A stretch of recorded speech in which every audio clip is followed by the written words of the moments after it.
Welcome to the Summit Series Day 1 podcast, where we talk about the stories and journeys of the companies and founders that Elevation is partnering with.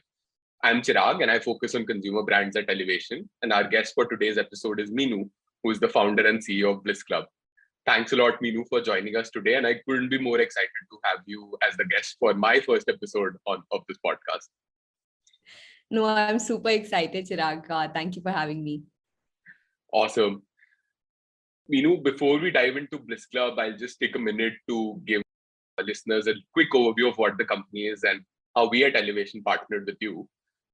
So Bliss Club is a women's active lifestyle wear brand that was founded by Minu amidst the pandemic in 2020 with a vision to empower women who move with the right products and services to do so. Elevation partnered with the company as the first investor in early 21 by leading a 2.2 million seed round when the company had one product, ultimate leggings in one color black, available on the website and was shipping about 20-25 orders a day. Even at that small scale, Minu and team's customer obsession was clearly visible through the community-led approach that they were taking. And as an output of that, we saw tremendous customer love when we spoke to the existing customers for the brand. We also really loved the long-term orientation that Minu and the team had in their plans, and that had led them to build a very strong understanding of all aspects of the business, from product to marketing to sourcing, supply chain, and so on. From there on, it's been an absolute privilege to see the team execute phenomenally and build the brand vision to life. Bliss Club is probably the fastest growing D2C brand in the country today, with 25x growth in the last 10-12 months. We at Elevation are super excited to deepen our commitment to the company by investing super pro-rata in the recently announced 15 million Series A round. So Minu, over to you. I think just to start off, would be good to spend some time on your journey as an entrepreneur. What got you excited about starting your own company or building in this space? And if you could give us some color on how the initial thesis for Bliss Club took shape. Great. Yeah, for sure.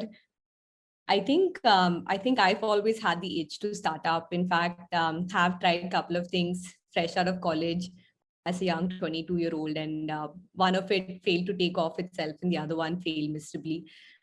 But I was always kind of, wanted to kind of have that experience of creating something out of nothing. And I've always felt like that's a very exciting thing to do. I also have like a general life thesis of, you only have this much time on the planet, how much impact can you have?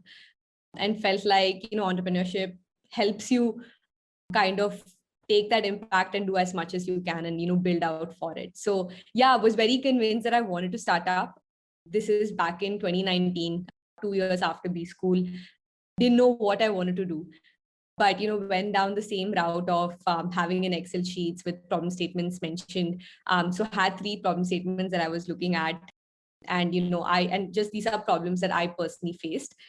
I've always been a very active person, have, played something or the other through my life. Ultimate Frisbee was a large part of my adult life and always struggled to find great quality activewear in India. So really kind of had that as one of those things, spent 3 to 4 months really speaking to a lot of people, understanding the space, got very excited by the fact that, hey, there's a large space to kind of go after.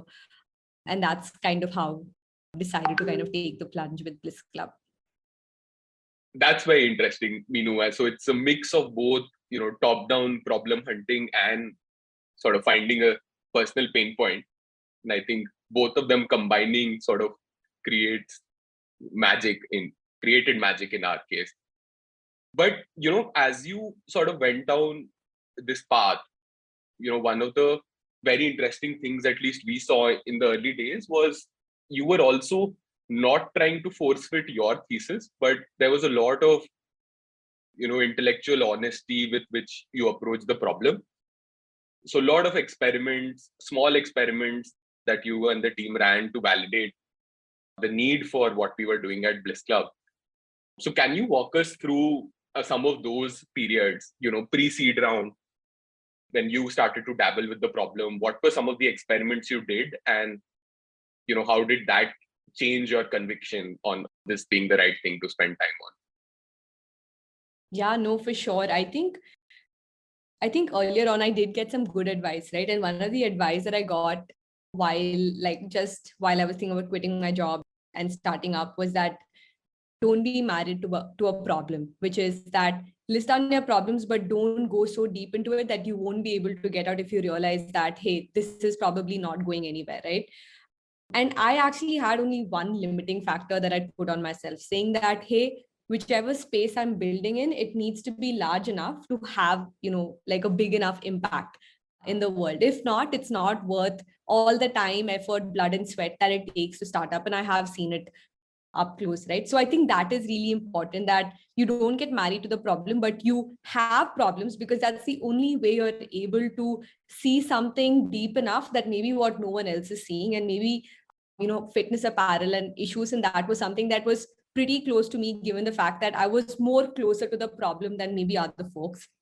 And so it's important to have that deep insights into spaces that you think you relate with, and that you're looking at something more deeply, and marry that with a very pragmatic lens of, I'm going to go through a structured approach of triangulating, is this why I want, like, is this a space I want to build in, right? And we actually do have a value within Bliss Club. It's called the 4-point research approach, right? And we use that for everything we do at Bliss Club. And this is something that I have taken, forward from my early days in finance, and actually continue to in market research as well, in brand marketing. And which is the fact that, can we look at something through 4 different lenses, which is qualitative, quantitative, competition, and industry experts, right? And if you're able to cover a problem across these 4 axes and look at it through all of these lenses, you are looking at it from all angles to know that you haven't missed anything,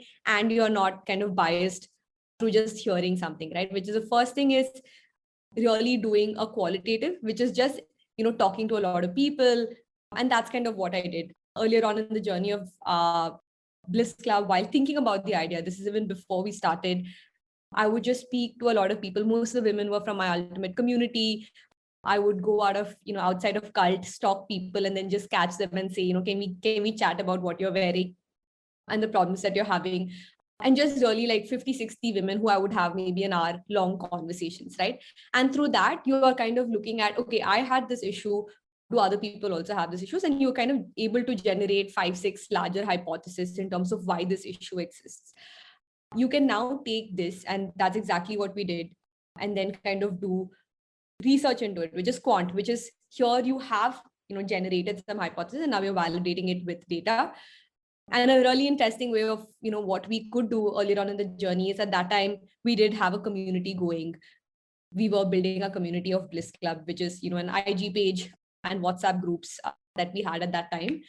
And a lot of times I could actually just run an Instagram poll and get 100, 150 responses right away. And it's really, really difficult to get responses otherwise. And this was a great hack where, I could test out a lot of these hypotheses with the community, be it through, IG polls, or even, Google form groups, because you have now, a bunch of folks on WhatsApp groups.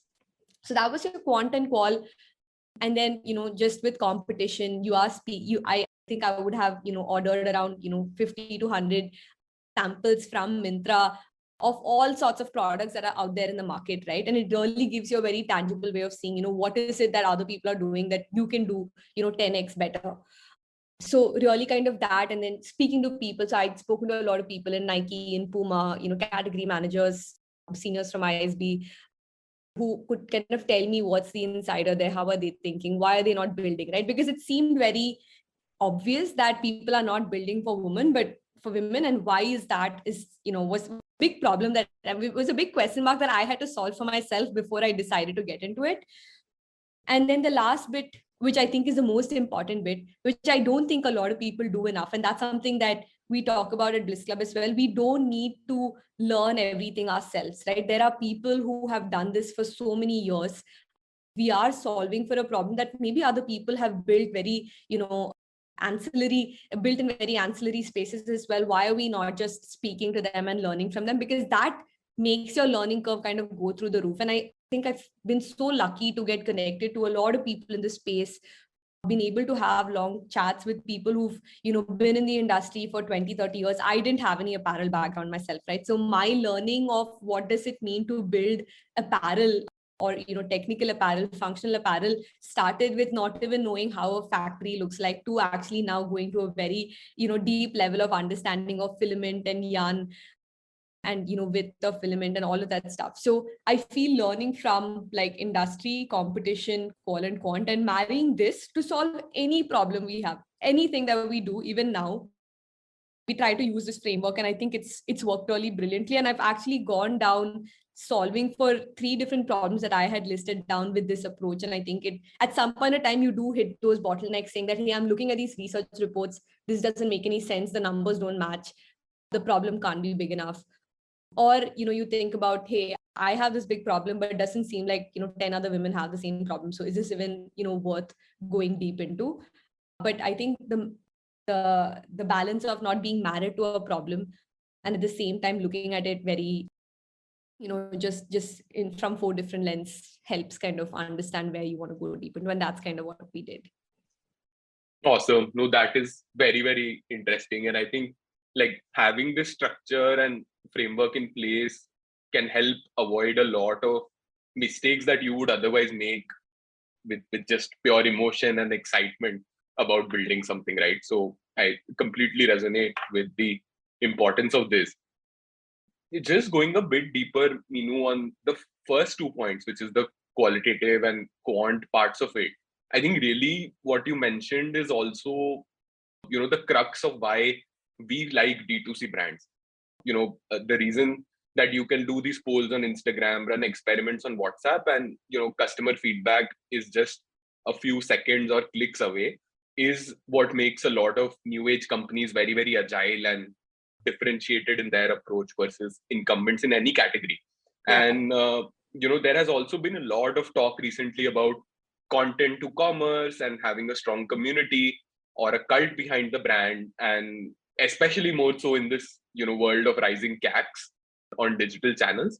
But Yeah. I don't think it's a very well understood phenomenon, what that exactly entails day to day. So will be good if you could walk us through what community means to us in context of Bliss Club, and what are some of the things that have worked well for the brand on that front in the journey so far. Yeah, no, for sure. And I think a lot of people don't know this about Bliss Club, the fact that we were a community before we had product, right? And I honestly believe, and this whole idea of community, though it's a very, it's a buzzword, I guess, in the D2C space, but really the thought initially was that I don't think a lot of categories can build community first the way our category can build, which is in fitness, right? Because I do believe that, and I play a team sport. I love going to a gym where there are 10 other women, 10 other people, because it just gives you a lot of energy to play. I feel fitness as a category itself renders itself very beautifully to community. The fact that you get a lot of energy with people rather than without, right? And I think that was one of a very strong belief that I had, that hey, if we're building in a fitness space, this is a very, very powerful thing to do. Because I have been in teams right before a match, and you're having this war cry and the kind of rush it gives you, I don't think anything else kind of gives you that madness, right? So one is, I felt, hey, our category itself is, it is possible to build community first, and in fact it should be. That's the only way we can do it. And so we started with community first. And when I say community, I mean like Instagram, like I said, Instagram page, WhatsApp groups. And what it did for us was create firstly a very, very intimate relationship with me and our Bliss Queens, right? Which is our customers. And when I say intimate, I'm talking about working out on Zoom. And this was during the first wave, and everything was, remote. I was working out with these women. We used to have, sharing sessions where we used to just talk about, issues that we're facing and talk to each other. Here I am, like being able to see my customers so up close.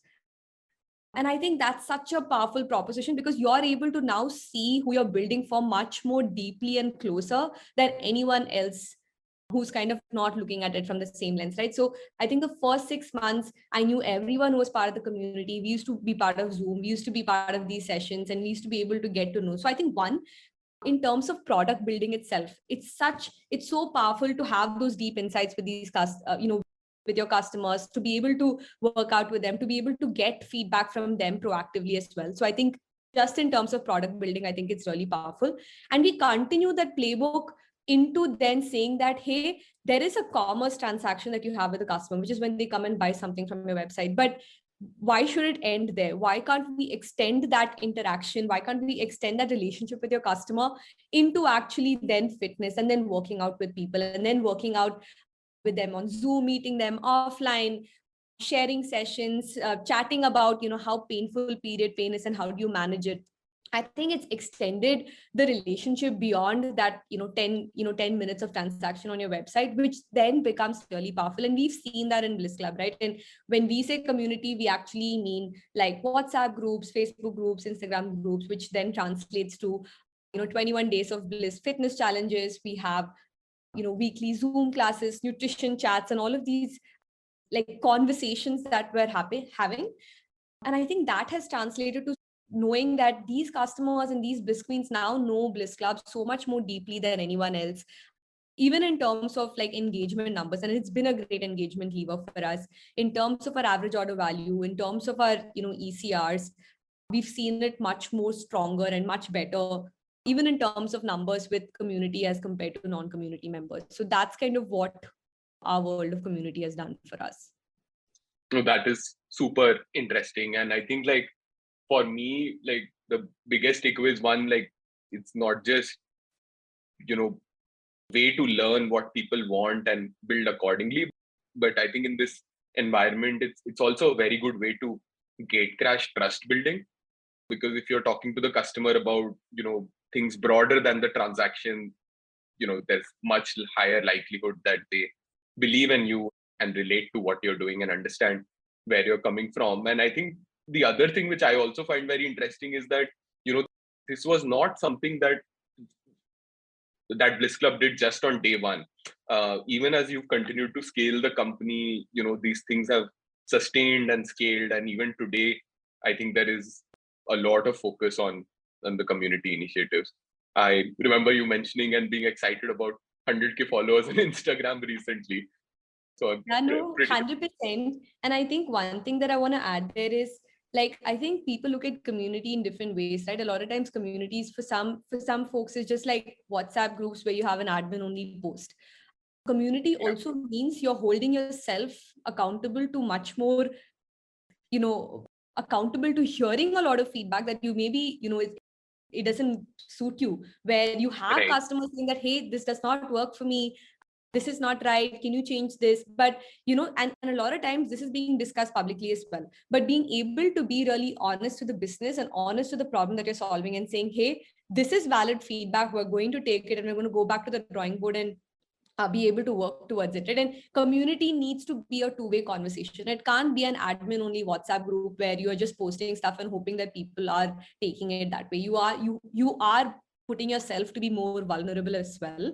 And I think that's when the relationship actually builds. And I think that's been a big learning for us.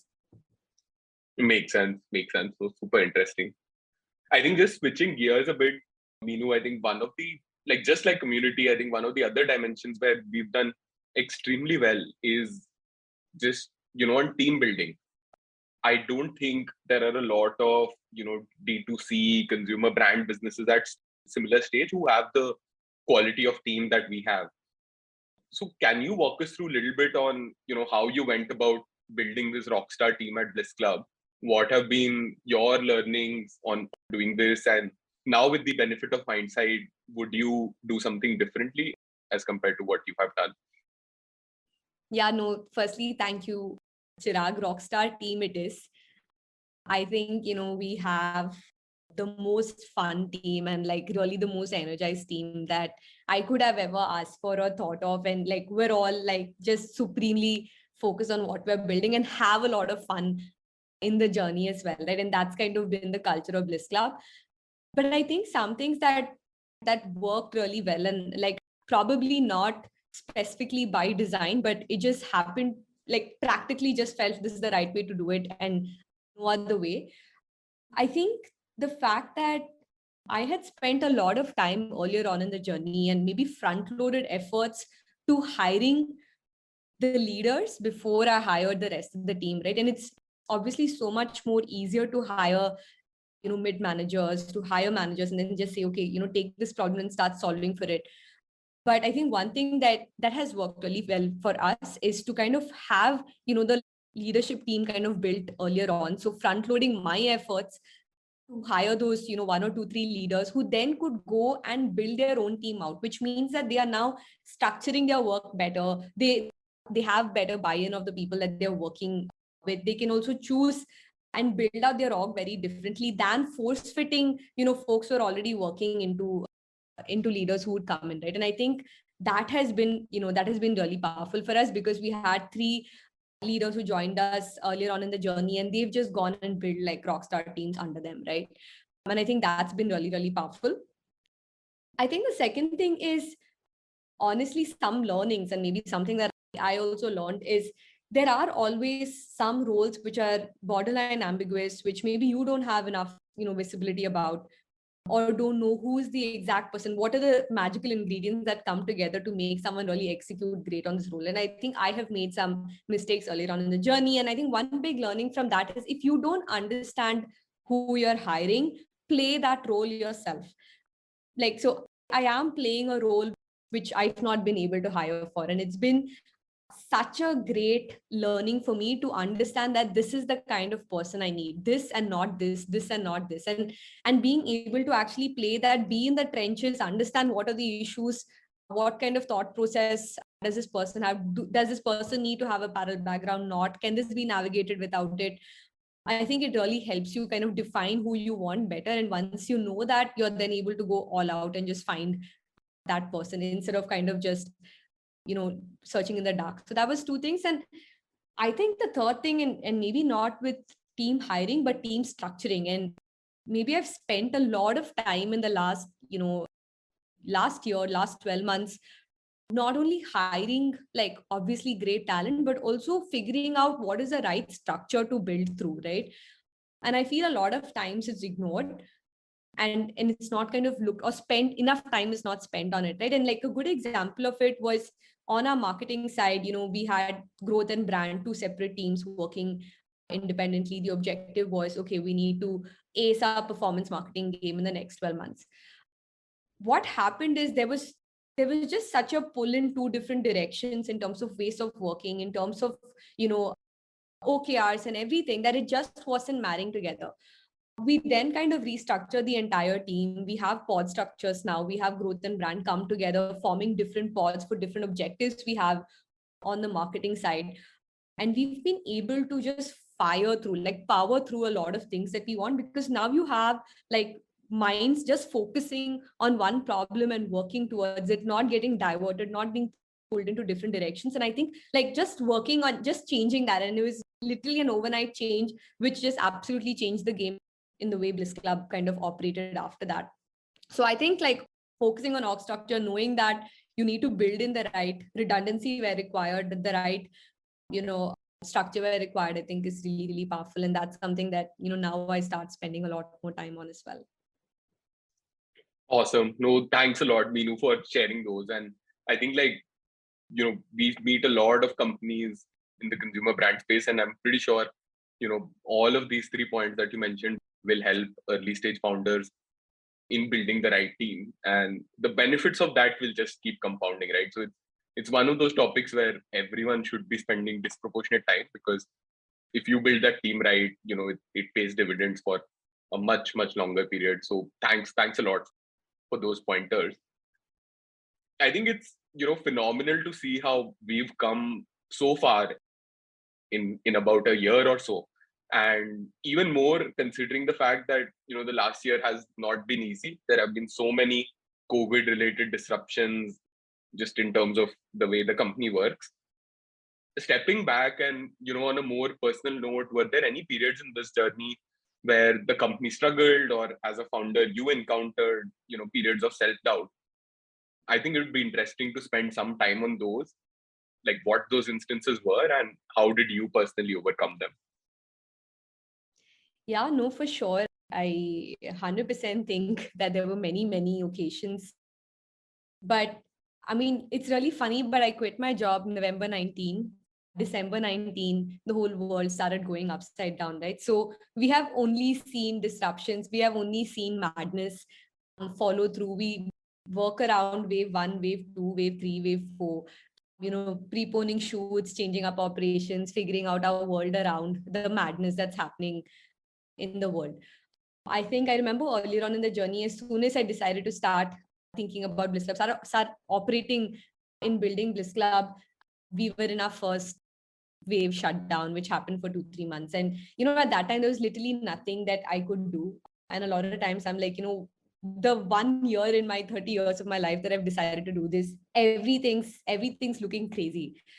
So definitely like so many times that I have thought, why am I doing this? And I think also being a single founder, and I'm so jealous of folks who are co-founders. And I Right. remember earlier in the journey I've tried quite hard to kind of find someone for the journey, because I think the moral support of just saying that, hey, it's fine, and that's one thing about being a founder. There's no one who's there to pat on your back and saying, hey, you're doing a good job, or you can keep going. There's no one to kind of, you have to do it for yourself. And hence there are so many times when I'm like, why am I doing this? Why did I quit to do this? When is this even the right time? Because the whole world seems to be going upside down. But I think there was always a thought that probably helped me, which was the fact that I had given myself a limited amount of time, which is 2 years, and I felt it was a good enough time, which gives me enough space to operate and change things if required.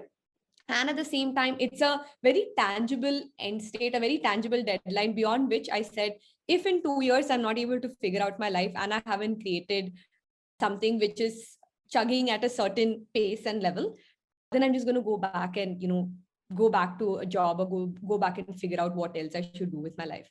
So that, I think, in a large way remove the pressure of me questioning myself on, why am I doing this? Why is the world falling apart? Am I even capable of doing it? Everything just felt like, hey, this is a journey till that 2 years, and it's okay. If it happens, it happens. It doesn't. But I think it's really important, and this is a philosophy we have at Bliss Club, and very, very core to how we think about brand as well, which is, fitness is not about the outcome, but it's about the journey, and it's about celebrating the journey. And I think the same thing applies for like building a company as well. And I think everyone's life, which is, it's really not about the outcome. We shouldn't just keep focusing on what's the end state here and just celebrate when there is an end state. You have to celebrate the journey and all interim checkpoints. So I think one way of combating a lot of that self-doubt was the fact that, hey, today we have 100 people in the community, and that's why that whole IG is so close to me, Right. because I remember the first 6 months was just like growing that IG community organically. Today we have 5 followers, tomorrow we have 10, and we've hit 100, or we've hit like 1,000, 2,000, 5,000. Everything was a milestone that we celebrated, and I think that's the only way to combat it. But I don't think there's any founder who doesn't go through self-doubt in terms of, did I choose the right space? Can I deal with these externalities? Am I the right person to build for it? Do I have the capabilities? But I feel you just grow into it, you just learn stuff. And I think it's really, that's one thing that I really love about being a founder as well, which is you can control your learning curve. No one is telling you that this is the space in which you have to operate in or think in. You can think as wild, as crazy, as big as you want. And I think that's really exciting by itself. Awesome. No, this is super helpful. And looking forward from here now, Minu. So I think while we went through this journey, I think if you just step back and think of where we are today, I think we are extremely well placed. We have a fantastic product range that customers love, very strong team to execute across all fronts, and capital available at disposal to scale up from here. So just on that point which you mentioned towards the end, like the horizon is extremely broad, and it's an opportunity to paint the picture you want. So would love to understand, how are you looking at the opportunity for Bliss Club in the future? We are a well-loved brand for our active lifestyle wear products today, but where could we be a few years down the line? Yeah, no, I think it's a great question. It's something that I spend a lot of time thinking about as well, right? But yeah, I think where we're at right now, everything's ahead of us. And I think a lot of people don't know this about Bliss Club, but we were a single product, like a single, like while you guys invested in us, and 6 months later as well, I think for the whole first 8 to 9 months of our existence, we were one SKU, one product, and we've been able to do such, and what, two of us at that time, when you put Yeah, in your done. And the last 10, 12 months has been incredible, just in terms of getting from that 1 to 10 that we are at, from 2 to 70 that we are at, and but just feels like everything's ahead of us. We've hardly even scratched the surface of what we have to build, right? But I think what has got me really excited about this entire space, honestly, is yes, there's a large problem statement in terms of like just not having great apparel for women, right? Very true, very tangible, and very relatable for a lot of women. And we've seen that with just the crazy amount of customer love that we've got, the crazy amount of growth that we've seen in the last 12 months. But I think what was really exciting for me in the start was also the fact that, hey, I think women's wellness and this whole ecosystem of women in movement just does not exist in India. It's a concept that is very alien for some very, very awful reason. yeah, I just moved to a new society. My husband's on a bunch of 10 WhatsApp groups of running group and tennis group and squash group and a lot of these groups, right? I am struggling to find a fitness group in my community. It does not exist. There is no women's fitness group in the community I live in, right? I feel like women have always ignored wellness, and I think the society has also built that, right? A lot of like, it's so difficult to find products and services for women, and I think that is really exciting for us, saying that, hey, I want to build for all of us women who've just not had that liberty to go find your pal group, to go just go burn some calories, get some endorphins, or just move. And when we think about Bliss Club in the long term, I think we really think about it as, can we build a wellness ecosystem for women in India?